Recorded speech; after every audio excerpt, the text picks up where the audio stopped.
Mark and Jackie had been dating for months. They'd met in college, and both of them loved the outdoors. One weekend, they decided to go on a camping trip, together, in a rather unusual wood. On the first night, they were sitting around a campfire, listening to the radio, when a news report came on. It said that a hiker named Stuart Becker had gone missing in the woods. There had been no sign of him for 3 days. There had been other hikers who went missing under mysterious circumstances in the same part of the woods, and police feared that there might be a serial killer on the loose. The next day, they were out collecting firewood when they spotted a suspicious man in a lumberjack shirt. He was crouching down by the river and washing his knife in the water. "OMG, Mark," Jackie hissed. "He's cleaning blood off that knife."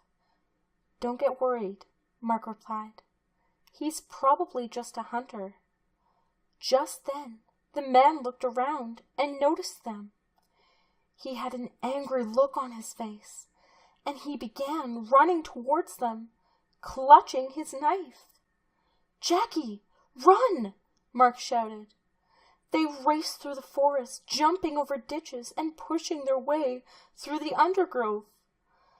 They kept running as fast as they could, but the man was always close behind them.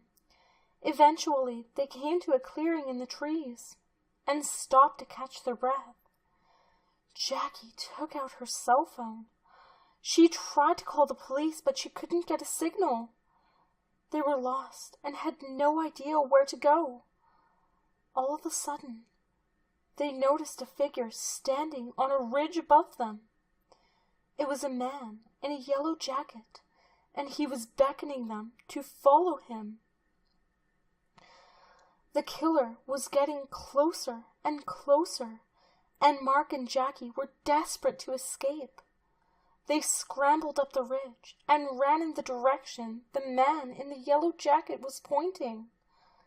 They burst through the trees and found themselves on a main road. Mark ran out into the middle of the road and flagged down a car. When the killer saw them getting into the car, he gave up the chase, turned around, and went back into the wood. With the help of the driver, Mark and Jackie made it to the nearest town and called the police to tell them what they had seen. When the police arrived, they returned to the wood, but there was no sign of the killer. Just then, Mark noticed a figure lying on the ground. It was the man in the yellow jacket, and he had several stab wounds in his back. The policeman turned him over. "It's Stuart Becker, the missing hiker," he said. "Looks like he's been dead for about 3 days."